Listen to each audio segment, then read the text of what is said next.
नमस्कार दोस्तों, मैं आपका पुनः स्वागत करता हूं अपने YouTube channel UK practice with Ayush में। आज आज हम आपके बीच 20 क्वेश्चन हिंदी के लाए हैं, सामान्य हिंदी के।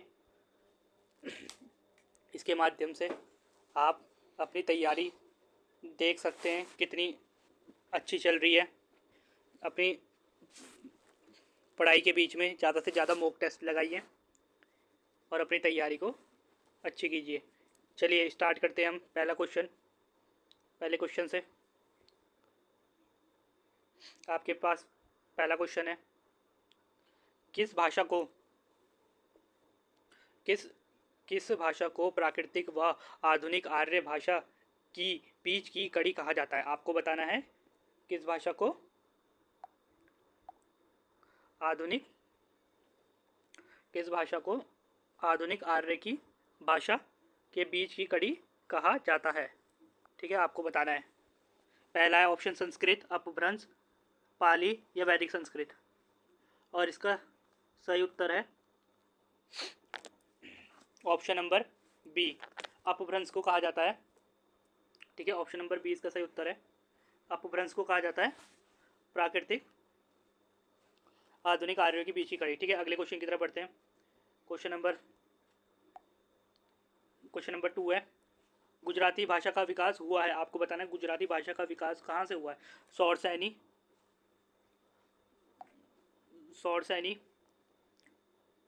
ब्राज्ड, सौराष्ट्र अपभ्रंश या अर्धमागधी। आपको बताना है क्वेश्चन नंबर 2 का सही उत्तर। इसका सही उत्तर हो जाएगा सौर सैनी से। ठीक है, सौर सैनी इसका सही उत्तर हो जाएगा और क्वेश्चन नंबर 2 का। चलिए अगले क्वेश्चन की तरफ बढ़ते हैं। क्वेश्चन नंबर 3 है आपके पास। क्वेश्चन नंबर 3 है, फोर्ट विलियम्स आपके पास है फोर्ट विलियम्स कॉलेज के हिंदुस्तानी विभाग के प्रथम अध्यक्ष थे। आपको बताना है फोर्ट सैनी कॉलेज के विभाग के प्रथम अध्यक्ष कौन थे। George Grierson, Sunit Chatterjee, George Gilchrist या इनमें से कोई नहीं। क्वेश्चन नंबर 3 का सही उत्तर है और इसका सही उत्तर है option number C, George Gilchrist. ठीक है, चलिए अगले क्वेश्चन की तरफ बढ़िए। क्वेश्चन नंबर 4 है, भावुक का संधि विच्छेद होगा। आपको बताना है भावुक का संधि विच्छेद क्या होगा। भौ प्लस उख, भू प्लस उख, भय प्लस उख या भय प्लस उख। आपको बताना है क्वेश्चन नंबर 4 का सही उत्तर क्या होगा और इसका सही उत्तर है भू प्लस उक। देखिए अब मैं आपको बताऊंगा भू प्लस उक कैसे होगा, इसमें कौन सी संधि है। देखिए आपको अगर आप पेपर देने जाएंगे ना, अगर आपको मान लीजिए संधि नहीं आ रही है और आप देख रहे हैं ओ की मात्रा है, वो भा है ऑप्शन के हिसाब से ओ की मात्रा है, तो ओ देखिए इसका ये हो गया भौ प्लस उक। इसका यहाँ पे आपको मैं समझाता हूँ भौ प्लस उक, इसमें है अयादी संधि। देखिए इसमें मैंने आपको सारा बता रखा है कि किसमें कौन सी संधि होती है, किसमें क्या होती है। देखिए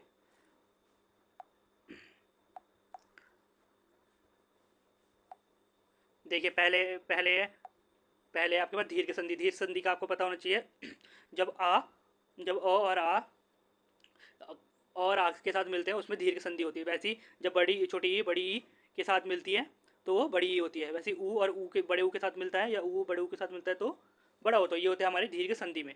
ठीक है, दूसरा आता है हमारा गुण संधि में जब अ और आ जुड़ते हैं ई और ई के साथ तो ए बनता है, और जब आ और आ जुड़ते हैं ऊ के साथ तो औ बनता है। ऐसे ही अ और री के साथ मिलते हैं तो अर बनता है। इसको आप देख लीजिएगा, ज़्यादा समझाऊंगा तो वीडियो ज़्यादा लंबी हो जाएगी। देखिए वैसे उसका जो सही उत्तर है भौ प्लस वो होता है अयादी संधि में। ठीक है, अयादी संधि में क्या होता है, जब ए या अन्य ए के साथ कोई भिन्न स्वर आए तो आय हो जाता है। वैसे ही जब ए के साथ कोई भिन्न सही हो जाता है आय हो जाता है। वैसे ही ओ के साथ कोई अन्य भिन्न से तो अव हो जाता है, और इसमें यही हो रखा है भय प्लस अव में भावक हो रखा है। ठीक है, चलिए अगले क्वेश्चन की तरफ बढ़ते हैं।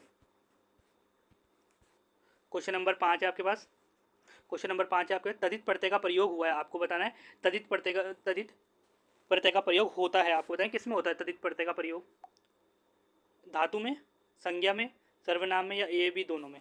क्वेश्चन नंबर 5 का, और इसका सही उत्तर हो जाएगा आपके पास, ये होता है आपका ए बी दोनों में। ठीक है, देखिए इसकी आप इसके माध्यम से समझ सकते हैं। यहाँ पे मैंने दी रखी है पूरी, पूरे विस्तार से बताया है। यहाँ पे देखिए तदित प्रत्यय, ठीक है, तदित, यहाँ पे आपको बताया तदित प्रत्यय। तदित प्रत्यय क्या होता है? वे प्रत्यय जो संज्ञा और सर्वनाम विशेषण, ये बात याद रखिएगा बस आप तदित प्रत्यय के बारे में। ठीक है, वे प्रत्यय जो संज्ञा सर्वनाम विशेषण शब्दों के जड़ या उसके अर्थ में परिवर्तन करते हैं। जड़ या उसके अर्थ में मतलब या तो अंत में लगते हैं या, ठीक है, अंत में लगने के बाद चेंज कर देता है अर्थ, ठीक है, उसे तदित प्रत्यय कहते हैं। ठीक है, उदाहरण देखिए, उदाहरण भी दे रखे हैं यहाँ पे, उदाहरण जरूर देखिएगा। देखिए उदाहरण तदित प्रत्यय का, तदित प्रत्यय नए शब्द, बाल प्लस पन बालपन, मित्र प्लस ता मित्रता, अपना प्लस तत् अपना प्लस त्व अपनत्व। ठीक है, ये देख रहे हैं आप, सारे उदाहरण दे रखे हैं। अब देखिए एक होता है तदित प्रत्यय और दूसरा होता है कृदंत प्रत्यय। देखिए कृदंत प्रत्यय की परिभाषा दी गई है यहाँ पे, आप इसे भी जरूर पढ़िएगा, कृदंत प्रत्यय की परिभाषा। देखिए कृदंत प्रत्यय क्या होता है? कृदंत प्रत्यय वे प्रत्यय जो क्रिया और धातु शब्दों के प्रयोग में होते हैं, कृदंत प्रत्यय कहते हैं। अब क्रिया आप कुछ भी होता है, खेल प्लस ना खेलना, ठीक है, जैसे ऐसे कुछ भी क्रिया हो सकती है, ठीक है, वो क्रिया के साथ लगते हैं कृदंत प्रत्यय। ये आपको याद होना चाहिए। ठीक, चलिए अगले क्वेश्चन की तरफ बढ़िए, इसे जरूर पढ़ लीजिएगा एक बार। तदित प्रत्यय की पूरी परिभाषा और कैसे समझाया गया यहाँ पे देख लीजिएगा। चलिए अगले क्वेश्चन की बढ़ते, क्वेश्चन नंबर 6 है। क्वेश्चन नंबर 6 है आपके पास, केंद्रीय केंद्रीय हिंदी समिति की स्थापना कब की गई? आपको बताना है केंद्रीय हिंदी समिति की स्थापना कब की गई। Option number A 1965, option number B 1966, option number C 1967, option number D 1968। Question number 6 का, और इसका सही उत्तर हो जाएगा आपके पास, इसका सही उत्तर हो जाएगा आपके पास ऑप्शन नंबर सी 1967। आपके पास इसका सही उत्तर हो जाएगा 1967 को केंद्रीय समिति। और देखिए मैं आपको इसमें 2-3 बातें और बता देता हूँ जो केंद्रीय, ये है आपको केंद्रीय समिति। देखिए इसके अध्यक्ष कौन होते हैं? अध्यक्ष, इसके अध्यक्ष होते हैं,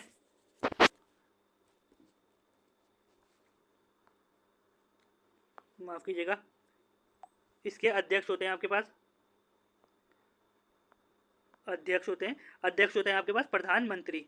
ठीक है, प्रधानमंत्री, मंत्री इसके अध्यक्ष होते हैं। ठीक है, प्रधानमंत्री इसके अध्यक्ष होते हैं, ये बात याद रखिएगा आप।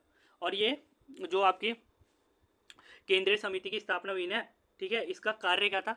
इसका कार्य था आपके पास राज्य भाषा को, जो आपकी राज्य भाषा है हिंदी के प्रचार प्रसार में प्रगतिशील करना। ठीक है, जो आपकी राजभाषा है ना, आप हिंदी की आपकी राजभाषा है, ठीक है, राजभाषा है ना, जो राजभाषा हिंदी, ठीक है, हिंदी आपकी जो राजभाषा है उसमें उसकी प्रगति, उसको फैलाने, प्रचार प्रसार का काम ये आपको केंद्रीय समिति द्वारा किया जाता था। ठीक है, चलिए अगले क्वेश्चन की तरफ बढ़िए। अगला क्वेश्चन है आपके पास, क्वेश्चन नंबर 7 है।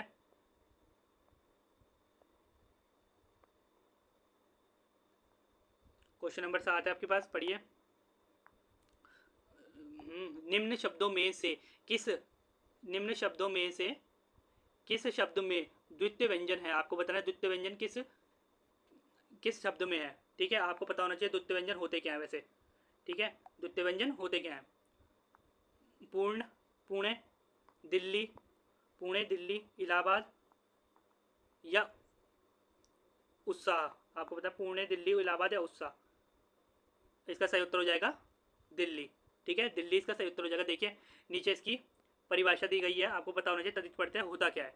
ठीक है, देखिए यहाँ पे पढ़िए आप, तदित प्रत्यय होता क्या है। देखिए जब दो समान व्यंजन एक साथ प्रयोग में लाए जाते हैं तो उसे तदित व्यंजन कहते हैं। ठीक है, तदित व्यंजन कहते हैं। इसमें पहला व्यंजन, जो पहला व्यंजन होता है ना, वह स्वर रहित होता है, और जो दूसरा व्यंजन होता है वह स्वर सहित होता है। ठीक है, ये रहा आपका दिल्ली, जैसे दिल्ली का हम संधि विच्छेद कहेंगे। ठीक है,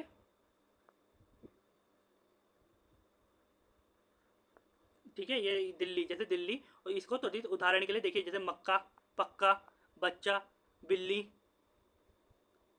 चम्मच, पत्ता, सज्जा, लाज, ये कुछ इंपॉर्टेंट है, इन्हें भी जरूर पढ़िएगा आप। ठीक है, देखिए क्या पता क्वेश्चन में इनमें से कुछ बन के आ जाए। चलिए अगले क्वेश्चन की तरफ बढ़ते हैं। क्वेश्चन नंबर 8 है आपके पास। क्वेश्चन नंबर 8 है आपके पास। देखिए आपसे पूछा गया है मीनाक्षी का पर्यायवाची शब्द है, आपको बताना है मीनाक्षी का पर्यायवाची शब्द क्या है। सुंदरी, दुर्गा, लक्ष्मी, मछली। आपको बताना है क्या है मीनाक्षी का पर्यायवाची। तो इसका सही उत्तर हो जाएगा मीनाक्षी किसे कहते हैं, हम माँ दुर्गा को कहते हैं। ठीक है, माँ दुर्गा को हम मीनाक्षी कहते हैं। ठीक, माँ दुर्गा को हम मीनाक्षी कहते हैं। और देखिए बाकी के जो सुंदरी, लक्ष्मी और मछली है उसके भी पर्यायवाची जरूर देख लेगा। देखिए यहाँ पे मैंने आपको दी है कि पॉइंट देके बताया है। ठीक है, चलिए देखिए यहाँ पे लिखा है उपरोक्त विकल्प में मीनाक्षी का पर्यायवाची दुर्गा होता है। ठीक है, और अन्य के भी देखिए सुंदरी।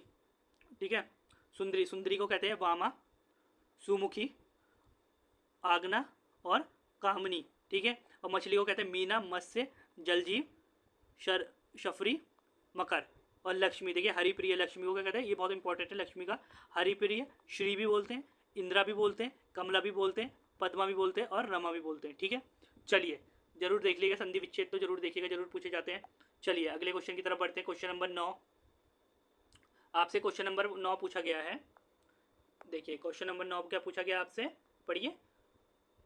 बुरे अर्थ में, बुरे जो आपके पास बुरा है, ये बुरे अर्थ में प्रयुक्त होने वाले उपसर्ग किस भाषा का है। आपको बताना है बुरे शब्द में प्रयोग होने वाले, ठीक है, जो ये बुरे है, बुरे शब्द में प्रयोग होने वाले उपसर्ग किस भाषा का है। आपको ना किस भाषा का, संस्कृत का है, उर्दू फारसी का है, अंग्रेजी का या हिंदी का। क्वेश्चन नंबर 9 इसका सही आंसर हो जाएगा, आंसर है उर्दू का, उर्दू का है। ठीक है, बुरे में उपसर्ग। देखिए यहाँ पे आपको पता होना चाहिए उपसर्ग क्या होते हैं। ठीक है, उपसर्ग, ठीक है, उपसर्ग आपको पता होना चाहिए। चलिए देखिए मैं आपको बताता हूँ। उपसर्ग वे शब्दांश जो किसी शब्द के पूर्व में जोड़ते हैं, नहीं माफ कीजिएगा, वे शब्दांश जो किसी शब्द के पूर्व में जोड़कर उसके अर्थ को प्रभावित कर देते हैं उसे उपसर्ग कहते हैं। और दूसरा होता है प्रत्यय, याद रखिएगा प्रत्यय, दूसरा होता है प्रत्यय जो पीछे लगते हैं। उपसर्ग उ प्लस सर्ग शब्द से संयोग से बना है। हिंदी में 22 उपसर्ग है, याद रखिएगा 22 उपसर्ग है। उपसर्ग ये देखिए, उपसर्ग किसी शब्द के अर्थ को बदलकर नया शब्द बनाकर या मूल शब्द में अर्थ विशेषता पैदा करके उसके अर्थ को प्रभावित करता है। ठीक है, उदाहरण देख लीजिएगा। देखिए उदाहरण भी बहुत इंपॉर्टेंट होता है, उदाहरण जरूर देखिएगा, आपको ज़्यादा से ज़्यादा उदाहरण देखेंगे तो आपको पता चलेगा। देखिए पहला है वी प्लस हार विहार। इसमें वी आपका उपसर्ग है और हार मूल शब्द है। ठीक है, देखिए इसमें भी उपसर्ग है, हार ये पढ़ लीजिएगा। देखिए बहुत अच्छे से समझाया गया है, देखिए पढ़िएगा आपको आ जाएंगे। ठीक है, चलिए आगे बढ़ते हैं, अगले क्वेश्चन की तरफ बढ़ते हैं। अगला क्वेश्चन है आपके पास, क्वेश्चन नंबर 10 है नोटिफिकेशन। आप इस शब्द से तो पूरे ढंग से परिचय होगा आपका इस शब्द से। नोटिफिकेशन क्या होता है, आजकल सबसे ज़्यादा नोटिफिकेशन ही आती है ये डिजिटल दुनिया में। हमारी जो डिजिटल दुनिया चल रही है नोटिफिकेशन ही आती है, कभी व्हाट्सएप की, कभी इंस्टाग्राम की, यूट्यूब की। नोटिफिकेशन से याद आया, आप मेरे चैनल को सब्सक्राइब कीजिए, उसमें जो बेल आइकन है ना उसे बजाइए, उससे भी आपको नोटिफिकेशन आएगा जब मैं नई वीडियो डालूंगा कोई। ठीक है, चलिए आपको बताना है नोटिफिकेशन का अर्थ क्या होता है। टिप्पणी, सूचना, सार संक्षेप या अधिसूचना। क्वेश्चन नंबर 10 और इसका सही उत्तर है आपके पास अधिसूचना। अधिसूचना इसका सही उत्तर है, अधिसूचना। ठीक है, अधिसूचना कहते हैं हम नोटिफिकेशन को, जो आपको मेरे चैनल को लाइक करने के बाद और सब्सक्राइब करने के बाद बेल आइकन जो आप बजाएंगे जब मैं वीडियो डालूंगा तो आपको आएगी नोटिफिकेशन। ठीक है, मतलब अधिसूचना आएगी। चलिए अगले क्वेश्चन की तरफ बढ़ते हैं। क्वेश्चन नंबर 11 है, क्वेश्चन नंबर 11 है, थोड़ी बड़ी कर देते हैं आपके पास। क्वेश्चन नंबर 11 है, क्वेश्चन नंबर 11 है वाक्यों में से अशुद्ध वाक्य को पहचानिए। आपको बताना है अशुद्ध वाक्य को पहचानना है आपको। श्रीमती गांधी भारत की प्रधानमंत्री थी। मेरे ऊपर कृपा करें। मेरे घर के सामने पाठशाला है। वहाँ भारी भीड़ थी। आपको अशुद्ध वाक्य का चयन करना है। क्वेश्चन नंबर 11, तो इसका सही उत्तर हो जाएगा मेरे ऊपर कृपा करें। ठीक है, मेरे ऊपर कृपा करें, यह अशुद्ध वाक्य हो जाएगा। ठीक है, चलिए अगले क्वेश्चन की तरफ बढ़ते। क्वेश्चन नंबर 12 है। क्वेश्चन नंबर 12 है आपके पास, देखिए क्वेश्चन नंबर 12 क्या है आपके पास, क्या बोल रहा है क्वेश्चन नंबर 12, हिंदी के अन्य पुरुष के निश्चयवाच्य सर्वनाम का एक वचन होगा। आपको बताना है अन्य पुरुष के निश्चयवाच्य के लिए सर्वनाम कौन सा होगा, वह, उन्हें, उस, उन। क्वेश्चन नंबर 12 का सही उत्तर, तो अन्य निश्चयवाच्य सर्वनाम के लिए क्या हो जाएगा, निश्चय, वह। ठीक है, वह हो जाएगा। देखिए आपको पता होना चाहिए निश्चयवाच्य क्या होते हैं। चलिए आपको मैं बताता हूँ निश्चयवाच्य। देखिए इसे जरूर पढ़िएगा, ये इंपॉर्टेंट नोट है। ठीक है, इन्हें जरूर पढ़िएगा। देखिए निश्चयवाचक सर्वनाम किसे कहते हैं। मैं आपको पढ़ के बताता हूँ, अगर आपको दिखाई नहीं दे रहा है। देखिए मैं आपको बताता हूँ, निश्चयवाचक शब्द जिस सर्वनाम में शब्द से किसी निश्चय व्यक्ति अथवा वस्तु की ओर निकटवर्ती अथवा दूरवर्ती संकेत का बोध होता है, उससे निश्चय, मतलब आपको निश्चय है कि वही चीज़ है, वही है, या वही लोग है, वही है, तो आप उसको निश्चय, उसमें चाहे दूर हो पास हो, तो उसमें प्रयोग करते हैं। वह कौन कौन से थे, यह, वह, इसे, ये, वे इत्यादि। ठीक है, चलिए आगे बढ़ते हैं। इसके उदाहरण जरूर देख लीजिएगा। देखिए उदाहरण की तरीके से समझाया गया है। वह पेन मेरा, माफ कीजिएगा, देखिए उदाहरण की तरह से, वह पेन मेरा नहीं है, इसमें वह निश्चयवाचक सर्वनाम है। ठीक है, निश्चयवाचक वह है। अगला, यह मेरे दादाजी ने बनाया है, यह मेरे दादाजी ने, यह इसमें निश्चयवाच्य, वे, उस, यह। ठीक है, इन्हें जरूर पढ़िएगा उदाहरण को। चलिए अगले क्वेश्चन की तरफ बढ़ते हैं। क्वेश्चन नंबर 13 की तरफ आपसे पूछा गया है। क्वेश्चन नंबर 13 है, गीला है। आपको बताना गीला क्या है, संख्यावाचक विशेषण, सर्वनामवाचक विशेषण, गुणवाचक विशेषण, या कोई नहीं। आपको बताना है गीला है क्या। क्वेश्चन नंबर 13 का बताना है आपको, तो इसका सही उत्तर हो जाएगा ऑप्शन नंबर सी। ठीक है, गीला एक गुण है। ठीक है, गुण है गीला, ना तो ये संख्या का बता रहा है, ना ये सर्वनाम का बता रहा है। ठीक है, तो ये किसका था, गुण है, गीला एक गुण है। ठीक है, गुणवाचक विशेषण। ठीक, देखिए इस गुणवाचक के बारे में भी आपको पता होना चाहिए, इसको जरूर पढ़िएगा। देखिए गुणवाचक विशेषण की परिभाषा। ठीक है, गुणवाचक विशेषण की परिभाषा क्या है, किसी वाक्य में संज्ञा सर्वनाम के गुण, दोष, रंग, आकार, स्वभाव, समय, स्थान, दिशा आदि का बोध कराने वाले को गुणवाचक विशेषण कहते हैं। ठीक है, गुण किसके माध्यम से बताया जाता है, या तो वो गुण हो, दोष हो, रूप के माध्यम से, आकार के माध्यम से, स्वभाव के माध्यम से, समय के माध्यम से। ठीक है, बताया जाता है। जैसे बुरे लोग, साफ बस्ती, कठोर शरीर, नए कपड़े, बड़ा मकान, सफ़ेद घोड़ा। ठीक है, ये सब इनके गुण हैं। ठीक, चलिए अब आगे बढ़ते हैं।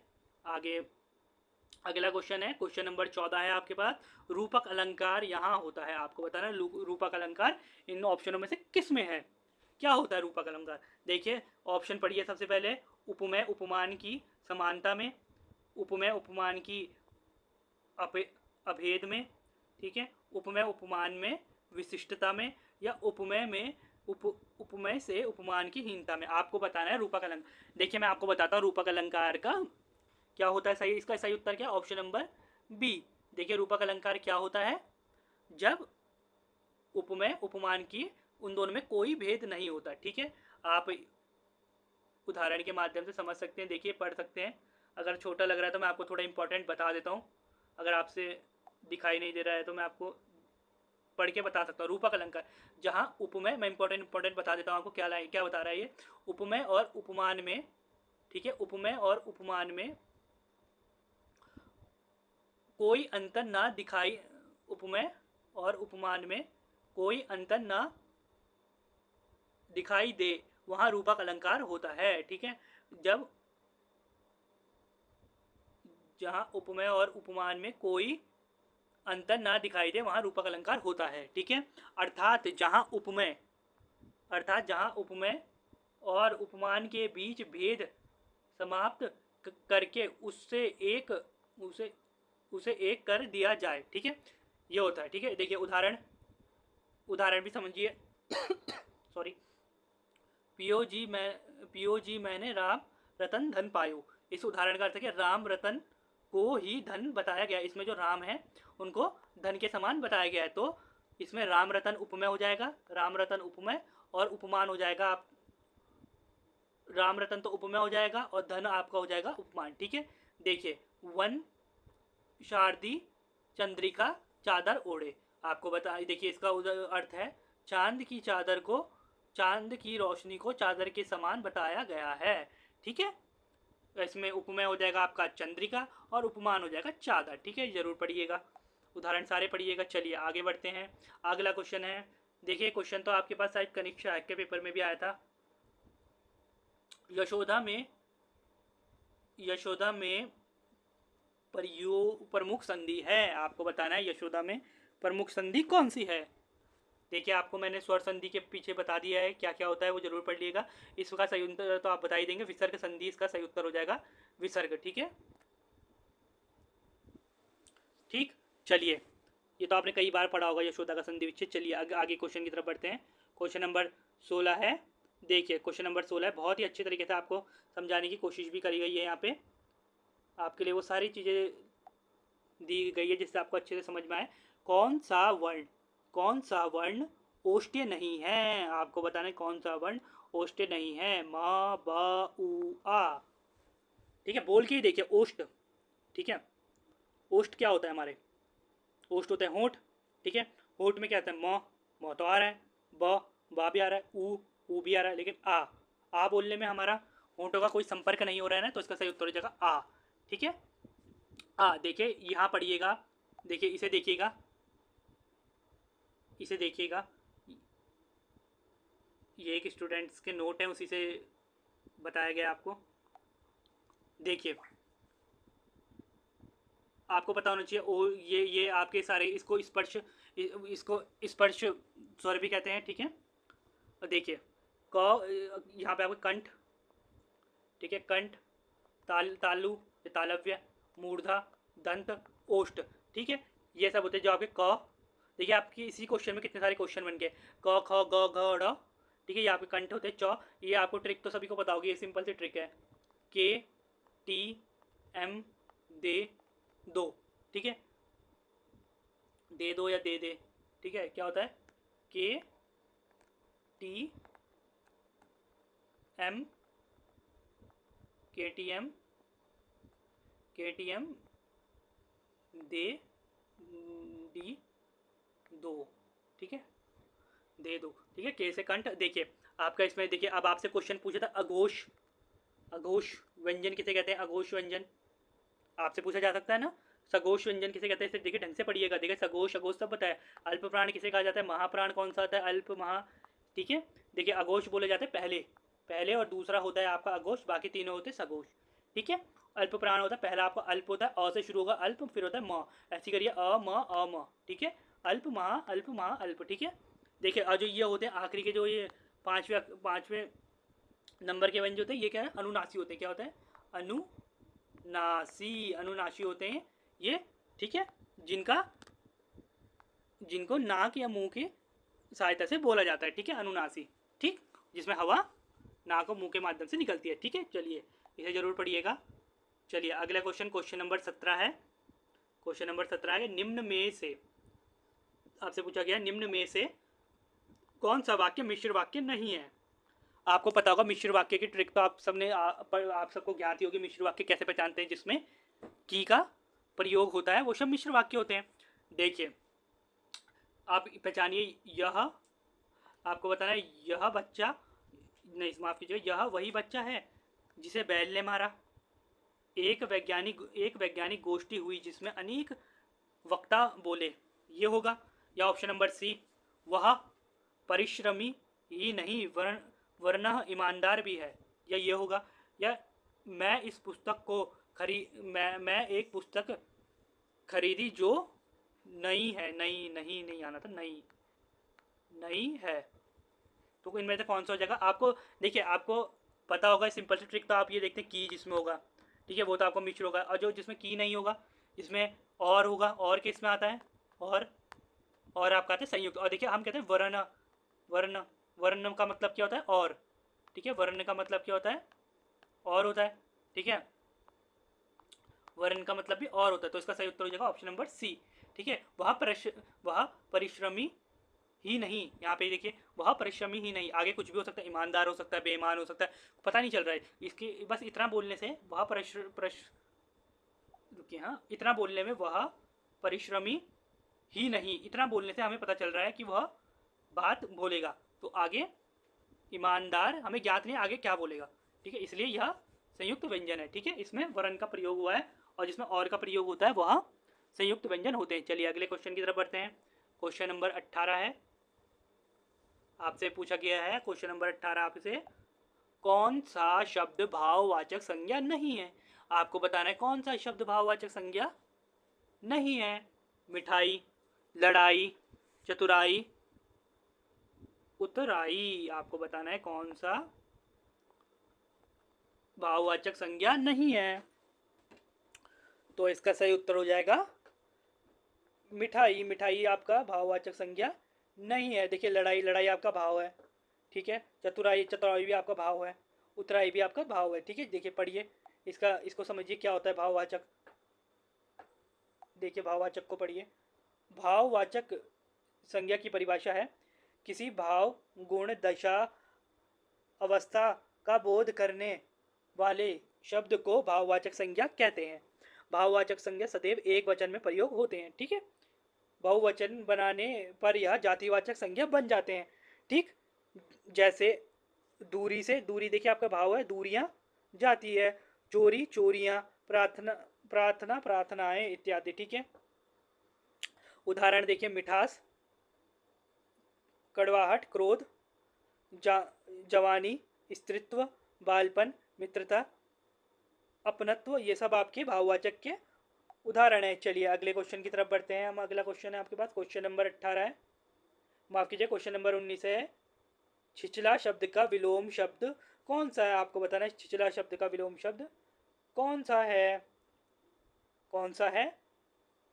उजाड़ना, उजाड़ना, गहरा, तृप्त, पीठ। आपको बताना है क्वेश्चन नंबर 19 का सही उत्तर। तो इसका छिछला का विलोम होता है गहरा, ठीक है। छिछला का विलोम होता है गहरा। चलिए अगले क्वेश्चन की तरफ बढ़ते हैं। क्वेश्चन नंबर 20 है, यह आपका अंतिम क्वेश्चन है, ठीक है। यह आपका अंतिम क्वेश्चन है आज का। चलिए आप बताइए, आपके पास क्वेश्चन है, जानी श्याम, जानी श्याम धन श्याम को नीचे उठे मन बोर, पंक्ति में कौन सा अलंकार है। आपको बताना है कौन सा अलंकार है इसमें। उत्प्रेक्षा, भ्रांतिमान, संवेदन या असंगत। आपको बताना है कौन सा है इनमें से। क्वेश्चन नंबर 20 का सही उत्तर कौन सा है इनमें से। तो इसका सही उत्तर हो जाएगा भ्रांतिमान, ठीक है। भ्रांतिमान इसका बिल्कुल सही उत्तर हो जाएगा। देखिए हम जानते हैं भ्रांतिमान क्या होता है, चलिए पढ़ते हैं हम भ्रांतिमान के बारे में, ठीक है। भ्रांतिमान, जब उपमेय और उपमान में होने का भ्रम हो जाए उसे भ्रांतिमान अलंकार कहते हैं। जहाँ उपमेय और उपमान दोनों एक ही साथ देखने पर उपमान का निश्चयात्मक भ्रम हो जाए, मतलब जहाँ एक वस्तु को देखने पर दूसरी वस्तु का भ्रम हो जाए, वहाँ भ्रांति उपमान कहलाता है, ठीक है।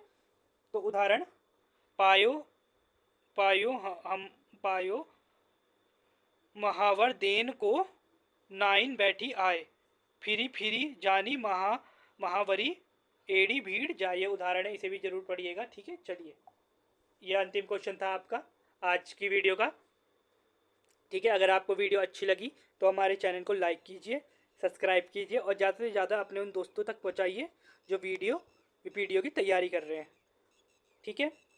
और हमारे चैनल में आपको वीडियो को फुल प्रैक्टिस सेट भी प्रदान किया जा रहा है। अभी तक आपके तीन या 4 प्रैक्टिस सेट दिए जा चुके हैं, प्लीज़ उन्हें भी वॉच करिए। बहुत अच्छे क्वेश्चन बनाए गए हैं आपके लिए। और ज़्यादा से ज़्यादा चैनल को सब्सक्राइब कीजिए और सपोर्ट कीजिए। Thank you for watching, thank you.